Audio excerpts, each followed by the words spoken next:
مرغزار پہاڑوں کے دامن میں 3 کنال کے وسیع رقبے پر محیط سفید محل، جس کی تعمیر جدید ریاست سوات کے بانی میاں گل عبد الودود عرف بادشاہ صاحب نے 1941 میں مکمل کروائی۔ سوات کے مرکزی شہر منگورا سے محض 14 کلومیٹر کے فاصلے پر واقع اس محل کے بنانے کی وجہ والی سوات کا 1939 کا دورہ راجستھان تھا، جہاں نظر آنے والی سفید سنگ مرمر کی خوبصورتی سے وہ اتنے متاثر ہوئے کہ اسے محل کی تعمیر کے لیے منگوا لیا۔ اس کی ہسٹری یہ ہے کہ 1939 میں بادشاہ صاحب جو تھے، پہلے والی صاحب جو تھے، وہ کلکتہ جا رہے تھے، تو obviously یا لوگ بائی روڈ جاتے تھے یا بائی ٹرین جاتے تھے، تو وہاں راجستھان میں ایک مہاراجا تھے، تو ان کے ساتھ ایک ہفتے کا سٹے تھا ان کا۔ اب راجستھان ایسی جگہ ہے کہ وہ تو ریگستان ہے، ادھر گرمی بہت زیادہ ہوتی ہے۔ آپ دیکھیں ان کے جتنے محل ہیں، گھر، اس میں جالی کا بڑا استعمال ہوتا ہے اور اس میں ماربل کا بہت زیادہ استعمال ہوتا ہے، because marble gives you a cool feel، ایک ٹھنڈک کا احساس آپ کو دیتا ہے۔ تو جب بادشاہ صاحب آ رہے تھے تو انہوں نے ان کے محل کا بہت زیادہ ان کی صفت کی، تو بادشاہ صاحب پھر کلکتہ چلے گئے اور کلکتہ سے پھر واپس سوات آ گئے، اور میرے خیال میں کوئی 3-4 مہینے بعد وہ مہاراجا جو تھے، انہوں نے ماربل اور ورکمین راجستھان سے یہاں بھیجے، اور انہوں نے پھر یہ جو مین بلڈنگ ہے یہ انہوں نے بنائی ہے۔ جو ماربل تاج محل میں لگا ہے، وہی ماربل جو ہے وہ یہاں مرغزار میں لگا ہے۔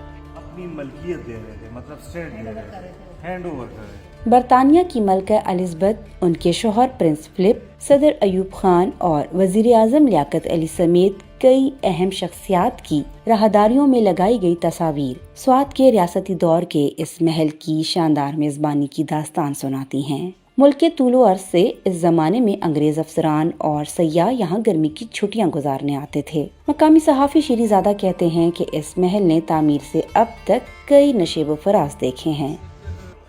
اچھا بھی رہا، بہت خراب بھی رہا، لیکن آج کل اس کے اچھے دن ہے۔ گزشتہ مطلب اگر ہم 2008، 7، 9 کی بات کریں تو یہاں پر بہت برے حالات تھے، لیکن ابھی امن بحال ہے اور بہت بڑی تعداد میں سیاح یہاں آ رہے ہیں۔ وکٹورین طرز تعمیر کے شاہکار اس پیلس کی دیواریں اور فرش سبھی راجستھانی ماربل سے تعمیر شدہ ہیں۔ محل میں ایک کشادہ ڈرائنگ روم، ڈائننگ ہال اور متعدد کمرے ہیں۔ سرسبز وسیع لان اور ساتھ ہی بہتے دریا کی مسحور کن خوبصورتی اور اس کے کنارے بجتے روایتی موسیقی کے ساز سبھی کچھ سیاحوں کو یہاں وقت بتانے پر مجبور کرتے ہیں۔ Being close to nature یہ ایک بہت ہی اچھی فیلنگ ہے، اور جس طریقے سے یہ پریزرو کیا گیا ہے یہاں کی گارڈننگ اور گرینری، تو اس سے مائنڈ پہ بہت ہی فریش امپیکٹ پڑتا ہے، تو اٹس ونڈرفل۔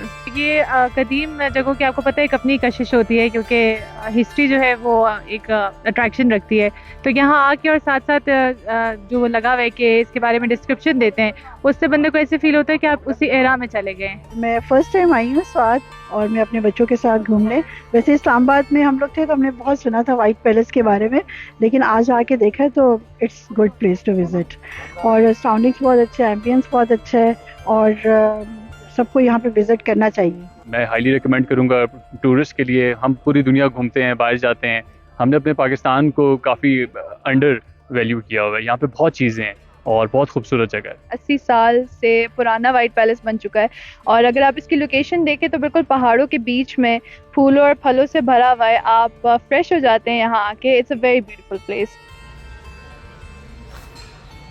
سفید محل کو 1971 میں ہوٹل کا درجہ دے دیا گیا تھا۔